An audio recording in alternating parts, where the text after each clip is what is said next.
ఇక మిగతా అప్డేట్స్ చూస్తే తెలంగాణ ఆధ్యాత్మిక వైభవానికి ప్రతీకగా నిలిచే గోల్కొండ బోనాల ఏర్పాట్లపై భక్తుల్లో అసంతృప్తి వ్యక్తమవుతోంది. గోల్కొండ కోటను విద్యుత్ దీపాలతో అద్భుతంగా అలంకరించాలని ప్రభుత్వం ఆదేశాలు ఇచ్చినప్పటికీ ఆ స్థాయిలో ఏర్పాట్లు కనిపించడం లేదని భక్తులు అంటున్నారు. గతంలో కోట మొత్తం వెలుగులతో కలకలలాడేదని, ఈసారి అలంకరణలు పరిమితంగా ఉండడంపై నిరాశ వ్యక్తం చేస్తున్నారు.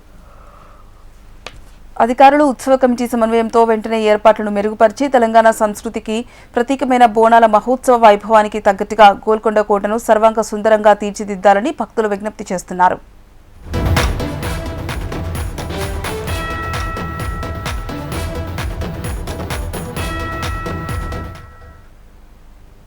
గోల్కొండలో బోనాల ఏర్పాట్లపై భక్తులు అసంతృప్తి వ్యక్తం చేస్తున్నట్టుగా తెలుస్తోంది. ఇదే అంశానికి సంబంధించి పూర్తి సమాచారం మా ప్రతినిధి ఆర్కే ఫోన్ లైన్ ద్వారా అందిస్తారు. ఆర్కే,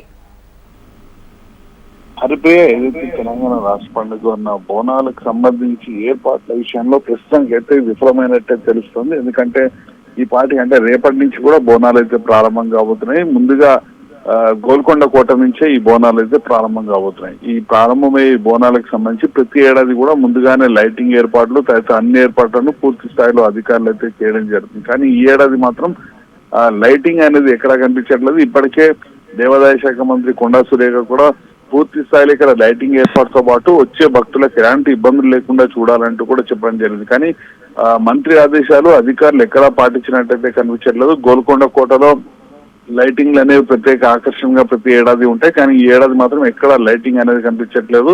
హెచ్ఎంటీకి సంబంధించిన ప్రతినిధులు అక్కడ వెళ్ళి చూసిన సమయంలో కూడా ఎక్కడ కూడా లైటింగ్స్ అనేవి మనకి ఎక్కడ కూడా కనిపించలేదు. దీంతో భక్తులు కూడా కొంత అసౌకర్యానికి గురవుతున్నారు. ముందు నుంచే భక్తులందరూ కూడా అక్కడ వాళ్ళకి సంబంధించిన ఏర్పాట్లు అన్నిటిని కూడా ముందుగానే చేసుకోవడం జరుగుతుంది. అంటే రాత్రి సాయంత్రం నుంచే వాళ్ళందరూ కూడా గోల్కొండ కోటలకు వెళ్ళి వాళ్ళకి సంబంధించి అంటే రేపు అమ్మవారి బోనం సమర్పించేందుకు ఏర్పాట్లు చేసుకోవడం అన్ని కూడా చేసుకుంటారు. కానీ సరైన లైటింగ్ వ్యవస్థ లేకపోవడంతో వాళ్ళైతే తీవ్ర ఇబ్బందులు ఎదుర్కొన్నారు. గతంలో ఎన్నడూ కూడా ఇలాంటి పరిస్థితి చూడలేదు. కానీ ఈ ఏడాది మాత్రం పూర్తిగా ప్రభుత్వం విఫలమైందంటూ కూడా వాళ్ళు తీవ్ర అసహనం వ్యక్తం చేస్తున్నారు. కనీసం ఇప్పుడైనా సరే మేల్కొని అధికారులు కొంత లైటింగ్ వ్యవస్థను ఏర్పాటు చేయాలని వాళ్ళైతే కోరుతున్న పరిస్థితి ఏర్పడుతుంది. ఏదేమైనా కూడా మంత్రి చెప్పినా కూడా అధికారులు విఫలమైనట్టయితే చాలా స్పష్టంగా అయితే కనిపిస్తుంది. గోల్కొండ కోటలో ఎక్కడ కూడా లైటింగ్ వ్యవస్థ అనేది ప్రస్తుతానికైతే కనిపించట్లేదు. హరిప్రియ.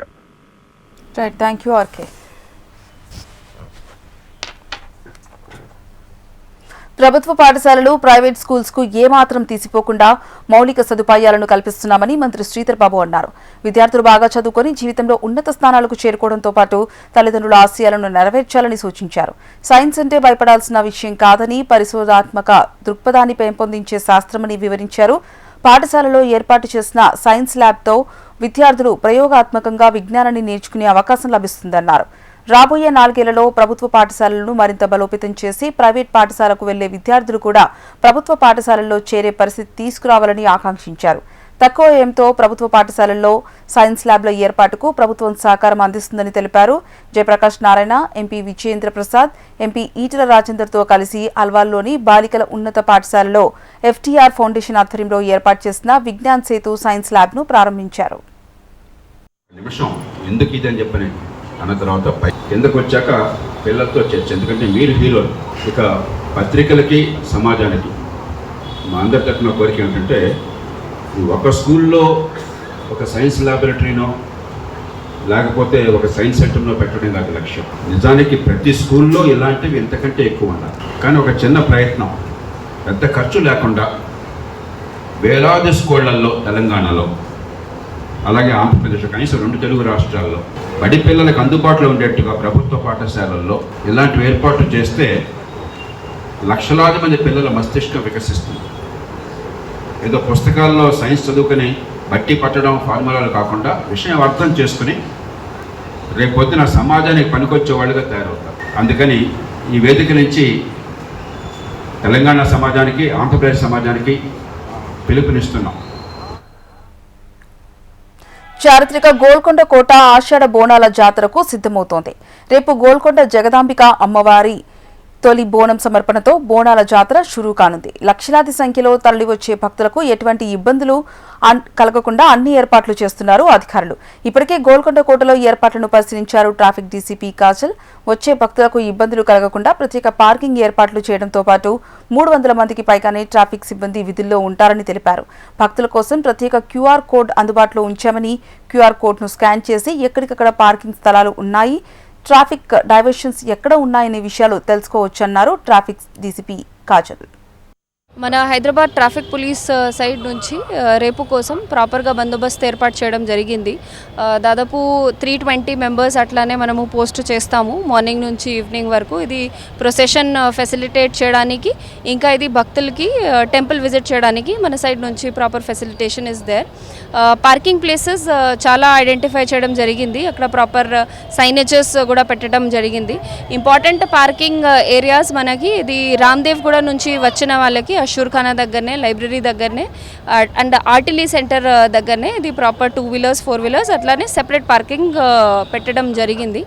ఇంకా ఇది బంజారీ దర్వాజా నుంచి వచ్చిన వాళ్ళకి ఇది ఏరియా హాస్పిటల్ ప్లేస్లో, తర్వాత ఓవైసీ గ్రౌండ్లో ఇది పార్కింగ్ పెట్టడం జరిగింది. ఇంకా అవర్ ఆఫీసర్స్ ఫీల్డ్లో ఉంటారు ఫెసిలిటేట్ చేయడానికి. ఇంకా ఇది క్యూఆర్ కోడ్స్ కూడా పెట్టడం జరిగింది. ఇది ఆల్ ఇంపార్టెంట్ ఇన్కమింగ్ వేస్లో QR codes will be there. So అది స్కాన్ చేసేసి people can be directed to concerned parking places.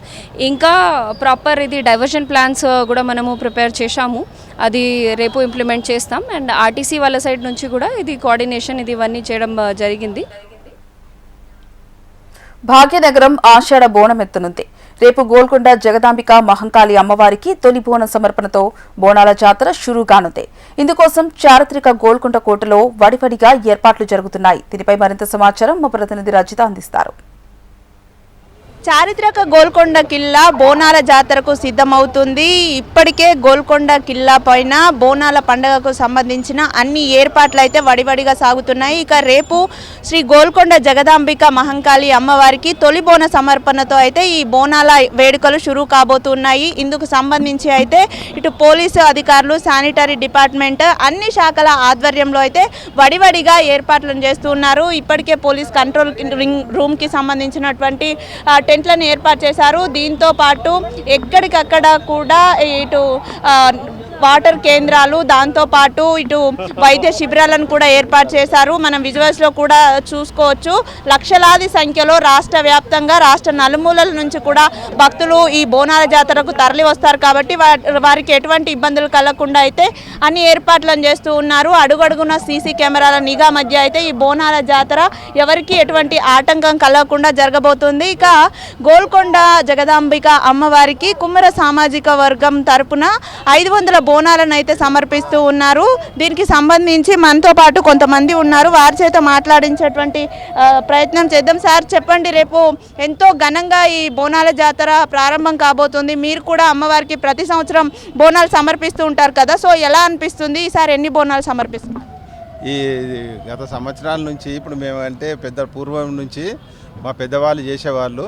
ఇప్పుడు ప్రతి సంఘాలన్నీ కలిసి ఈరోజు వచ్చేసి రేపు జరగబోయేది 516 బోనాలు. మన తాళగడ్డ లత ఉన్నారు, వాళ్ళ దగ్గరికి ఏంచి మేము తయారు చేయించుకుంటాము. నేను ఈ సంఘానికి ప్రెసిడెంట్. మేము ఇప్పుడు తరతరాలుగా ఇప్పుడు నడుచుకుంటూ వస్తే మా పెద్దల ఆచారంతో ఈ బోనాల పండుగ ఇప్పుడు పెద్ద ఎత్తున చేస్తున్నాం. దాదాపు శంకర్పల్లి నుంచి చూసుకుంటే మొత్తం ఉన్న గ్రామాలన్నీ కూడా కన్వర్ట్ చేసుకొని పెద్ద ఎత్తున బాగా మేము బోనాలు చేస్తున్నాము.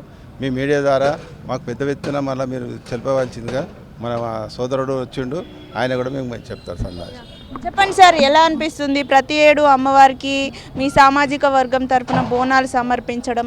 సో ఏ విధంగా అనిపిస్తుంది? ఈసారి ఎలా ఉండబోతుంది? ఏర్పాట్లు ఎలా జరుగుతుంది? ముందుగా హెచ్ఎంటీ వారికి ధన్యవాదాలు. ఈ గోల్కొండ ఆలయంలో అమ్మవారు వెలిసినప్పటి నుంచి మొదలుకొని మా కుమ్మరులు తొలి బోనంగా అమ్మవారికి సమర్పించడం ఆనవాయితీగా వస్తుంది. అయితే తెలంగాణ గవర్నమెంట్ ఏర్పడిన తర్వాత అధికారికంగా దీన్ని గుర్తించి మా సామాజిక వర్గానికి కూడా పెద్దపీట వేస్తూ మీ తొలి బోనం రాష్ట్ర ప్రజలకు సుఖశాంతులు ఇస్తున్నాయని గుర్తించారు. కాబట్టి వాళ్ళు అధికారికంగా అన్ని కార్యక్రమాలు నిర్వహిస్తున్నారు. మాకు చాలా హ్యాపీగా ఉన్నది. ఎందుకంటే తరతరాలుగా ఇక్కడ గోల్కొండ అమ్మవారు వెలిసినప్పటి నుంచి మేము చేస్తూ ఉన్నాము. కానీ ఎప్పుడు కానీ గుర్తించలేకపోయింది గవర్నమెంటు. ఈ గవర్నమెంట్ గుర్తించడం ద్వారా మేము చాలా హ్యాపీగా ఉన్నాము, ఆనందంగా ఉన్నాము. రాష్ట్ర ప్రజలందరికీ కూడా అమ్మవారి దయాదాక్షిణాలు ఇవ్వాలని అమ్మవారిని మనస్ఫూర్తిగా కోరుకుంటున్నాము మీ HMT ఛానల్ ద్వారా. Thank you.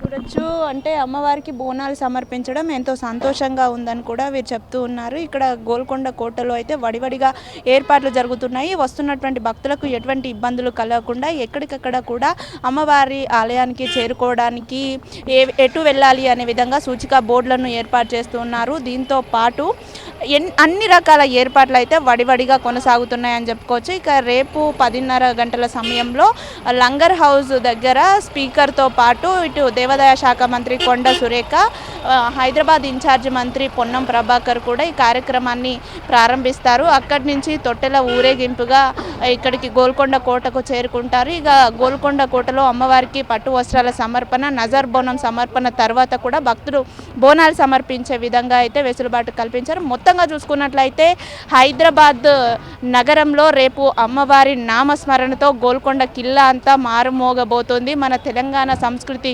సాంప్రదాయాలకు ప్రతీక అయినటువంటి బోనాల పండుగ అంగరంగ వైభవంగా ప్రారంభం కాబోతుంది. వీడియో జర్నలిస్ట్ రవికుమార్తో రజిత, HMTV, హైదరాబాద్. తెలంగాణ వైభవానికి సంస్కృతికి ప్రతీకగా నిలిచే ఆషాఢ మాస బోనాల జాతరకు వేలైంది. భాగ్యనగరంలో భక్తి పార్వశ్యం మొదలైంది. చారిత్రక గోల్కొండ కోటలో ఎల్లమ్మ తల్లికి సమర్పించే తొలి బోనంతో ఈ ఏడాది జాతర అట్టహాసంగా ప్రారంభం కాబోతోంది. భక్తుల రద్దీని దృష్టిలో ఉంచుకుని అధికారులు భారీ ఏర్పాట్లు చేశారు. లక్షలాది మంది అమ్మవారిని దర్శించుకునే అవకాశం ఉండడంతో కోట పరిసరాలన్నీ ఆధ్యాత్మిక శోభతో వెలిగిపోతున్నాయి. భద్రత, క్యూ లైన్లు, తాగునీరు, పార్కింగ్ వరకు ప్రతిదీ పకడ్బందీగా ప్లాన్ చేశారు అధికారులు. దీనిపై మరింత సమాచారం మా ప్రతినిధి ప్రియాంక అందిస్తారు. తెలంగాణ సంస్కృతి సాంప్రదాయాలకు ప్రతీకగా నిలిచే ఆషాఢ మాస బోనాల జాతర గోల్కొండలో 16వ తారీఖున ప్రారంభం కానుంది. ఇప్పటికే దీనికి సంబంధించిన ఏర్పాట్లన్నీ కూడా వేగంగా ముందుకు సాగుతున్నాయి. భక్తుల రద్దీని కూడా దృష్టిలో పెట్టుకొని దేవాదాయ శాఖ అదేవిధంగా స్థానిక అధికారులు కూడా అన్ని ఏర్పాట్లు అయితే ముమ్మరంగా చేస్తున్నారు. గోల్కొండ ఎల్లమ్మ తల్లికి జరిగే ఈ తొలి బోనాల ఉత్సవాలకు కూడా లక్షలాది మంది భక్తులు తరలివచ్చే అవకాశం కూడా ఉంటుంది. ఎటువంటి అసౌకర్యాలు కలగకుండా వారందరికీ అధికారులు కూడా పకడ్బందీ చర్యలు అయితే తీసుకుంటున్నారు. కోట పరిసరాల ప్రాంతాలంతా కూడా భారీ పోలీస్ బందోబస్తును కూడా ఏర్పాటు చేస్తున్నారు. సీసీ కెమెరాల నిఘాతో పాటు కమాండ్ కంట్రోల్ సెంటర్ ద్వారా కూడా భక్తుల కదలికలను నిరంతరం కూడా పర్యవేక్షించనున్నారు. అమ్మవారి దర్శనం కోసం వచ్చే భక్తులకు ఎటువంటి ఇబ్బంది కలగకుండా ప్రత్యేక క్యూ లైన్లు, బారిగేట్లను కూడా ఏర్పాటు చేస్తున్నారు. ఎందుకంటే రద్దీ ఎక్కువగా ఉంటుంది కాబట్టి త్వరగా వెళ్ళాలని కూడా వెళ్ళే సమయంలో తోపులాట లాంటివి జరిగి ప్రమాదాలు కూడా జరిగే అవకాశం ఉంది కాబట్టి క్యూ లైన్లను కూడా ఏర్పాటు చేసి ఒకే క్యూ లైన్లో వెళ్లే విధంగా కూడా ఏర్పాట్లు చేస్తున్నారు. ఎండ తీవ్రతను కూడా దృష్టిలో పెట్టుకొని భక్తులకి క్యూ లైన్ల దగ్గర కూడా షామియానాలతో పాటు తాగునీటి సౌకర్యాలను కూడా కల్పిస్తున్నారు. జాతర సందర్భంగా కూడా గోల్కొండ పరిసరాల్లో వాహనాల రాకపోకలను నియంత్రిస్తూ ప్రత్యేకంగా పార్కింగ్ స్థలాలను కూడా కేటాయిస్తున్నారు. వాహనదారులు పోలీసుల సూచనలు కూడా పాటించాలని అధికారులు కోరుతున్నారు. భక్తుల ఆరోగ్యం కోసం కూడా అంటే ఎటువంటి ఎమర్జెన్సీ అయినప్పటికైతే కూడా అంటే మెడికల్ పరంగా కూడా ఎటువంటి ఎమర్జెన్సీ అయినా వచ్చినట్లయితే కూడా వారందరికీ వెంటనే మెడికల్ సదుపాయం అందే విధంగా మెడికల్ క్యాంప్ను కూడా ఇక్కడ కోట ప్రవేశ ద్వారం దగ్గర కూడా ఏర్పాటు చేస్తున్నారు. అయితే జాతర ప్రాంగణంలో అంతే పారిశుద్ధ పనులు కూడా ముమ్మరంగా ముందుకైతే సాగుతున్నాయి. అంటే రద్దీ ఎక్కువగా ఉంటుంది కాబట్టి ఈ నేపథ్యంలో చాలా వరకు కూడా ఇక్కడికి వచ్చి అమ్మవారికి బోనాలు సమర్పించిన తర్వాత కూడా ఇక్కడే భోజనం చేస్తూ ఉంటారు. అక్కడ చెత్త చెదరం ఇటువంటి వ్యర్థాలు కూడా ఇక్కడ వేయకుండా వేసినా కూడా వెంటనే అదంతా క్లీన్ చేసే విధంగా కూడా ఇక్కడ పారిశుద్ధ బృందాలను కూడా రంగంలోకి దించి ఎప్పటికప్పుడు చెత్తను తొలగించేలా కూడా చర్యలు అయితే తీసుకుంటున్నారు అధికారులు. గోల్కొండ బోనాల జాతర మనందరి పండుగ కాబట్టి భక్తులందరూ కూడా అధికారులకు సహకరించి అమ్మవారి దర్శనాన్ని ప్రశాంతంగా సురక్షితంగా పూర్తి చేసుకోవాలని కూడా అధికారులు అయితే కోరుతున్నారు. తొలి బోనం మొదలయ్యే ఈ ఆషాఢ సంబరాలు రాబోయే రోజుల్లో భాగ్యనగరంలోని ఇతర ప్రాంతాలకు కూడా విస్తరించి నగరాన్ని ఆధ్యాత్మిక శోభతో అయితే నింపనున్నాయి. జూలై 16వ తారీఖున ప్రారంభం కానున్న ఈ జాతర కోసం కూడా గోల్కొండ కోట భక్తుల రాకతో పులకించిపోయేందుకు కూడా మొత్తం సిద్ధమవుతుంది. మనం ఇప్పటికే విజువల్లో చూసుకోవచ్చు. మొబైల్ టాయిలెట్స్ని కూడా ఏర్పాటు చేస్తున్నారు. అంటే భక్తులకి చాలా దూర ప్రాంతాల నుంచి కూడా ఇక్కడికి వస్తూ ఉంటారు. నగర వ్యాప్తంగానే కాకుండా ఇతర జిల్లాల నుంచి కూడా రాష్ట్ర వ్యాప్తంగా కూడా పెద్ద ఎత్తున మహిళా భక్తులు కావచ్చు అంటే కుటుంబంతో సహా ఇక్కడ ఇక్కడికి వచ్చి కూడా అమ్మవారికి ఎంతో భక్తి శ్రద్ధలతో బోనాలు సమర్పించిన తర్వాత కుటుంబంతో సహా ఇక్కడే కూర్చొని ఆ తర్వాత అమ్మవారికి నైవేద్యం సమర్పించిన తర్వాత ఇక్కడే కూర్చొని కూడా వారు భోజనాన్ని కూడా ఆరగిస్తూ ఉంటారు. కాబట్టి ఈ నేపథ్యంలో మంచినీటి దగ్గర నుంచి మొదలుకొని మెడికల్ క్యాంప్స్ వరకు కూడా అన్ని ఏర్పాట్లు అయితే చేయడం జరిగింది. దాదాపుగా కోట్లకు పైగా ఖర్చు చేసైతే రాష్ట్ర ప్రభుత్వం ఈసారి ఏర్పాట్లు కూడా ఘనంగా నిర్వహిస్తుంది. మొత్తానికి చూసుకున్నట్లయితే కూడా మరో 2 రోజుల్లో గోల్కొండ పరిసర ప్రాంతాలన్నీ కూడా అమ్మవారి నామస్మరణతో మారుమోగనున్నాయి. ఇప్పుడు జర్నలిస్ట్ గజానంతో ప్రియాంక, HMTV, హైదరాబాద్. హైదరాబాద్ సంస్కృతికి ప్రతీక గోల్కొండ బోనాలు. శతాబ్దాల చరిత్ర కలిగిన ఈ వేడుకలో అమ్మవారికి తొలి బోనం సమర్పించే భాగ్యం దక్కించుకున్న సాయిబాబాచారి కుటుంబం ఈ ఏడాది మరో అద్భుతమైన సంప్రదాయానికి తెరలేపింది. భక్తికి పరాకాష్ఠగా అమ్మవారికి బంగారు కానుకలను సమర్పిస్తోంది. గోల్కొండ శ్రీ జగదాంబిక ఎల్లమ్మ తల్లి ఆలయంలో బోనాల ఉత్సవాలు అంటేనే భక్తులకు కన్నుల పండగ. ఏటా తొలి బోనం సమర్పించే సాయిబాబాచారి కుటుంబం ఈసారి తమ భక్తిని మరింత విశేషంగా చాటుకుంటోంది. గతేడాది బంగారు బోనంతో భక్తులు మన్ననలు పొందిన ఈ కుటుంబం ఈ ఏడాది జూలై 16న జగదాంబిక బంగారు బోనంతో పాటు ప్రత్యేకంగా రూపొందించిన బంగారు చీర, బంగారు కవచాన్ని, బంగారు పాదాలను సమర్పించనున్నారు. గోల్కొండ లోపల ఆ రోజు 16వ తారీఖు నాడు వైభవంగా 12 గంటలకు ఇక్కడ నుంచి జులుస్ కార్యక్రమము బయలుదేరుతుంది. ఆ రోజు మాకు ఏంటంటే 3 జులుస్ కార్యక్రమం ఉంటుంది. ఇప్పుడు 16వ తారీఖు నాడు ఆ లంగ రోజు నుంచి గవర్నమెంట్ వాళ్ళు పట్టు వస్తారు సమర్పించినాక అక్కడి నుంచి తొట్టెల పోతురాజులు మన చిన్నబాజారు వచ్చినాక అన్నంచారి ఇంటి నుంచి ఉత్సవమూర్తులు, జగదాంబ ఉత్సవమూర్తులు తీసుకొచ్చి ఇక్కడ లికంబరావు ఇంటి నుంచి వైభవంగా గోల్కొండ చౌరస్కు వస్తాయి. ఇక్కడ నుంచి మా గోల్కొండ ఉత్సవమూర్తి మాంకాలమ్మ ఉత్సవమూర్తులు బంగారు బోనము, బంగారు చీర, బంగారు కవచంతో మేము 12 గంటలకు బయలుదేరుతాం. ఇక్కడ నుంచి మళ్ళీ ఇట్లా బంజార్ దర్వాజ ఇక్కడ పోతేనే సర్కారీ నజర్ బోనం ఉంటుంది. నజర్ బోనంతో మేము వైభవంగా తీసుకొని గోల్కొండ చౌరస్తా పోతాం. 3 ఊరేగింపులు పోయే వరకు మాకు 6 గంటలు, సాయంత్రం 6 అవుతుంది. గోల్కొండ లోపల ఆషాఢమే మొదలవుతుంది మా దగ్గర. ఇక్కడ ఆషాఢం 16వ తారీఖు నుంచి మళ్ళీ ఆగస్టు 13వ తారీఖు లాస్ట్ పూజ. గోల్కొండలో ఒక నెల రోజులు ఆదివారం, గురువారం 9 పూజలు 9 పూజలు అక్కడ జరుగుతాయి. ఆ గుడి లోపల మా తరతరాల నుంచి మా తాత చేసిన, మా నాయన, మా చిన్నాయన, మా అమ్మ, మా అన్న తర్వాత నేను సాయిబాబాచారి చేస్తున్నా. నా తర్వాత నాకు నలుగురు కొడుకుల లోపల శ్రీను, శివ, శ్రీకాంచారి, సురేష్ మేము పూజారిగా చేసుకుంటూ వస్తున్నాం. మేము కోరే ఒకటి మా తరాలు చేసుకుంటూ వస్తుంది. ఆ రోజు 12వ తారీఖు నాడు అమ్మవారు మాంకాలమ్మ ఉత్సవమూర్తులు బంగారు బోనము, మళ్ళా బంగారు సీరే, బంగారు కవచము ఇక్కడ నుంచి 12 గంటలకు బయలుదేరుతాయి. వచ్చే ఆ రోజు కళాకారులు వస్తారు, దప్పులు, వాళ్ళందరికీ అన్నదానం కార్యక్రమం ఉంటుంది. 12 గంటలకు వైభవంగా జరుగుతుంటుంది ఇక్కడ. బంగారు బోనం, బంగారు చీర, బంగారు కవచం, బంగారు పాదాలు ఇలా అమ్మవారికి స్వర్ణ అలంకరణతో గోల్కొండ కోట స్వర్ణ కాంతులతో వెలిగిపోనుంది. ఓవైపు భక్తి, మరోవైపు హైదరాబాద్ సంప్రదాయం వెరిసిల్లి ఈ అద్భుత ఘట్టాన్ని చూసేందుకు నగర ప్రజలు ఎంతో ఆతృతగా ఎదురుచూస్తున్నారు.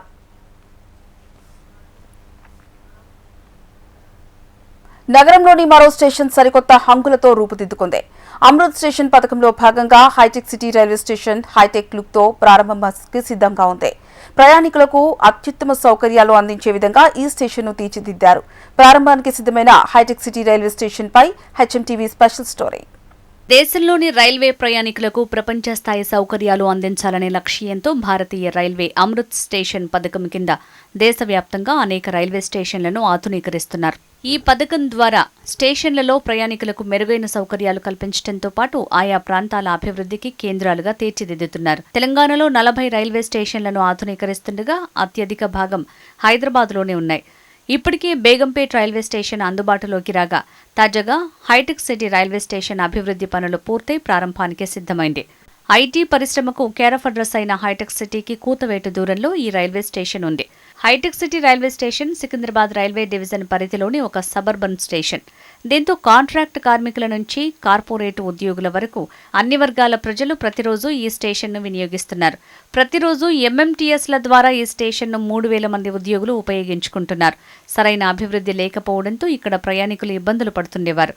పెరుగుతున్న ప్రయాణికుల అవసరాలను దృష్టిలో పెట్టుకుని హైటెక్ సిటీ రైల్వే స్టేషన్ను అమృత్ స్టేషన్ పథకంలో భాగంగా అభివృద్ధి చేశారు. ప్రతిరోజు ఈ స్టేషన్ మీదుగా నగరంలోని పలు ప్రాంతాలకు సుమారు 62 రైళ్లు నడుస్తున్నాయి. స్టేషన్ ప్రవేశ ద్వారం కొత్తగా నిర్మించి స్టేషన్ ముందు భాగాన్ని మరింత అందంగా తీర్చిదిద్దారు. ఇప్పటికే ఉన్న 2 మీటర్ల వెడల్పు ఫుట్ఓవర్ బ్రిడ్జ్ కి అదనంగా 12 మీటర్ల వెడల్పుతో కొత్త ఫుట్ఓవర్ బ్రిడ్జ్ నిర్మించారు. ప్రస్తుతం ఉన్న 2 లిఫ్టులతో పాటు మరో కొత్త ప్రయాణికుల లిఫ్టులు, 2 ఎస్కలేటర్లు ఏర్పాటు చేశారు. ప్లాట్ఫారాలను మెరుగుపరిచి అదనపు షెడ్లు, కొత్త toilets, waiting hall, landscaping, lighting, ప్రయాణికులకు సులభంగా అర్థమయ్యేలా సూచిక బోర్డులు ఏర్పాటు చేశారు. ఆధునిక రూపకల్పనతో కొత్త స్టేషన్ భవనాన్ని నిర్మించారు. డ్రైనేజీ, తాగునీటి సౌకర్యాలను మెరుగుపరిచారు. దివ్యాంగులకు అవసరమైన ప్రత్యేక సదుపాయాలు కల్పించారు. ఇంతకు ముందు వెయిటింగ్ హాల్ లేకపోవడంతో ఇప్పుడు కొత్త వెయిటింగ్ హాల్ నిర్మించారు. అమృత్ స్టేషన్ పథకం కింద ఆధునీకరించిన హైటెక్ సిటీ రైల్వే స్టేషన్ ప్రారంభోత్సవానికి సిద్ధంగా ఉంది. ఈ స్టేషన్ను ఆధునీకరించడంతో త్వరలో ఎక్స్ప్రెస్ రైళ్లను ఈ స్టేషన్లో ఆపితే బాగుంటుందని అభిప్రాయం వ్యక్తం చేస్తున్నారు స్థానికులు. నగరంలో చారిత్రక కట్టడమైన హుస్సేన్ సాగర్ నేడు కాలుష్య కాసారంగా మారుతోంది. దాదాపు 4 దశాబ్దాల వరకు నగరవాసుల దాహం తీర్చిన చరిత్ర హుస్సేన్ సాగర్కు ఉంది. చారిత్రక సంపద, చారిత్ర కలిగిన సాగర్ విషతుల్యంగా మారడంతో పర్యావరణ ప్రేమికులను ఆవేదనకు గురి చేస్తోంది. దీనిపై మరింత సమాచారం మా ప్రతినిధి రచిత అందిస్తారు. హైదరాబాద్ నగరానికి మణిహారం ఈ హుస్సేన్ సాగరం. ఎన్నో ఏళ్ల చరిత్ర ఉన్నటువంటి మానవ నిర్మిత చెరువు ఇది. 1562వ సంవత్సరంలో నిర్మితమైంది. 4 శతాబ్దాల పాటు హైదరాబాద్ నగరవాసుల సాగు, తాగునీటి అవసరాలను తీర్చినటువంటి అద్భుతమైనటువంటి సరస్సు ఇది హుస్సేన్ సాగర్ అని చెప్పుకోవచ్చు. హైదరాబాద్ నగరానికి పర్యాటక అందాలను వీక్షించడానికి వచ్చే వారంతా కూడా ఈ హుస్సేన్ సాగర్ని, ట్యాంక్ బండ్ని చూడకుండా వెళ్ళరంటే అతిశయోక్తి కాదు. అంతటి అద్భుతమైనటువంటి పర్యాటక ప్రాంతాలు ఈ హుస్సేన్ సాగర్ చుట్టూ ఉంటాయి. ఎంతో ఘన చరిత్ర కలిగినటువంటి హుస్సేన్ సాగర్ ఇది 5.7 చదరపు కిలోమీటర్ల విస్తీర్ణంలో ఉంది. సుమారు 32 అడుగుల లోతు ఉంటుంది. ముఖ్యంగా నగరవాసుల సాగు, తాగునీటి అవసరాలను తీర్చేందుకైతే 1562వ సంవత్సరంలో ఇబ్రాహీం కులీ కుతుబ్ షా ఈ చెరువుని నిర్మించారు. హుస్సేన్ షా వలి అనే వ్యక్తి ఈ చెరువుని నిర్మించినటువంటి నేపథ్యంలో దీనికి హుస్సేన్ సాగర్ అనే పేరు కూడా వచ్చింది. అయితే ఈ హుస్సేన్ సాగర్ చుట్టూ మనం చూసుకుంటే ఎన్నో పర్యాటక అందాలు అయితే మనకు కనిపిస్తూ ఉంటాయి. ఇటు ఈ సాగర మధ్యలో మనం చూసుకుంటే ఒకే ఒక శిలపై చెక్కినటువంటి అద్భుతమైనటువంటి బుద్ధ విగ్రహం ఉంటుంది.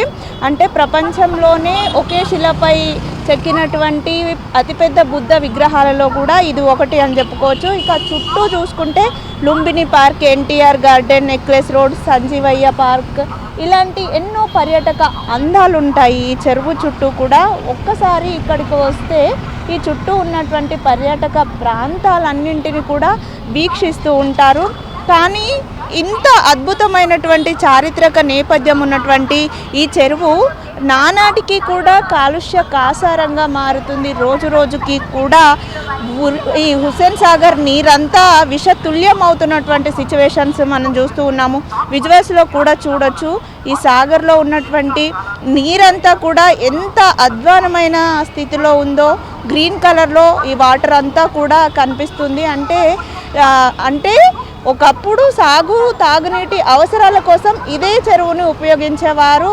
4 శతాబ్దాల పాటు కూడా నగరవాసుల దాహార్తిని తీర్చింది. కానీ 1970ల తర్వాత కూడా ఈ చెరువు కలుషితమవ్వడం ప్రారంభమైంది. అప్పటి నుంచి కూడా శుద్ధి చేయని నీరంతా వచ్చి కూడా ఈ చెరువులో చేరడము, అటు పరిశ్రమల నుండి వ్యర్థాలు, చెత్త, వినాయక నిమజ్జనాల వల్ల వచ్చే ప్లాస్టర్ ఆఫ్ ప్యారిస్ ఈ విధంగా చెరువులో మొత్తం కూడా కలుషితమైనటువంటి ఇటు ప్లాస్టిక్ వ్యర్థాలు కావచ్చు, రసాయన వ్యర్థాలు కావచ్చు అన్నీ వచ్చి చేరుతున్నాయి. దీనికి తోడు నగరంలోని పలు నాలాల నుంచి కూడా ఇటు బంజారా నాలా, పికెట్ నాలా, కూకట్పల్లి నాలా ఈ నాలాల నుంచి వచ్చే నీరంతా కూడా ఈ చెరువులోనే చేరుతుంది. దీంతో ఈ చెరువు అంతా కూడా కాలుష్య కాసారంగా మారింది. హైదరాబాద్ నగరానికి పర్యటనకు వచ్చిన వారంతా కూడా ఈ చెరువుకు ట్యాంక్ బండ్కి వస్తూ ఉంటారు, ఈ చెరువులోనో బోటింగ్ అదంతా కూడా చేస్తూ ఉంటారు. ఈ మురికి నీళ్ళలో ఈ విధంగా చేయడం కూడా వారంతా కూడా కొంత అసహనం వ్యక్తం చేస్తున్నటువంటి సిచ్యువేషన్స్ అయితే మనకు కనిపిస్తూ ఉన్నాయి. ఇక రోజు రోజుకి కాలుష్య కాసారంగా మారుతున్నటువంటి హుస్సేన్ సాగర్ని చూసి పర్యాటక ప్రేమికులు కూడా ఆందోళన వ్యక్తం చేస్తూ ఉన్నారు. ఎంతో చారిత్రక నేపథ్యం ఉన్నటువంటి ఈ చెరువుని శుద్ధి చేయాల్సినటువంటి అవసరం ఉంటుంది. అంటే శుద్ధి చేయడం అంటే ఏదో పైన పనులు కాకుండా, అంటే పూడిక తీస్తూ ఉంటారు, చెత్త చెదారంని వెంటనే తీసేస్తూ ఉంటారు. కానీ ఇదైతే శాశ్వత పరిష్కారం మాత్రం కాదు. ఏదైతే హుస్సేన్ సాగర్లోకి మురుగునీరంతా కూడా ఎక్కడి నుంచి వస్తుందో అది చేరకుండా మురుగునీటినంతా కూడా మురుగునీటి శుద్ధి కేంద్రాలకు పంపవలసినటువంటి అవసరం ఉంటుంది. ఇప్పుడు ప్రభుత్వము మూసి ప్రక్షాళన అంటూ కూడా ఒక కార్యక్రమాన్ని ముందుటేసుకుంది. కానీ ఎంతో చారిత్రక నేపథ్యం ఉన్నటువంటి ఈ హుస్సేన్ సాగర్ని కూడా ప్రక్షాళన చేయాల్సినటువంటి అవసరం ఉంటుంది. అంటే మూసి ప్రక్షాళన అయితే కొంతమేర హుస్సేన్ సాగర్ కూడా శుద్ధి జరిగే అవకాశం ఉంటుంది. కానీ పూర్తి స్థాయిలో ఈ హుస్సేన్ సాగర్ని తిరిగి పూర్వ వైభవానికి తీసుకురావాలని కూడా పర్యావరణ ప్రేమికులు కోరుతున్నారు. ఆ దిశగా ప్రభుత్వ అధికారులు చర్యలు తీసుకోవాలని కూడా ఇటు పర్యావరణ ప్రేమికులు, నగరవాసులు కోరుతున్నారు. వీడియో జర్నలిస్ట్ ప్రవీణ్తో రజిత, HMTV, హైదరాబాద్. ఇవి బులెటిన్ అప్డేట్స్. నమస్తే.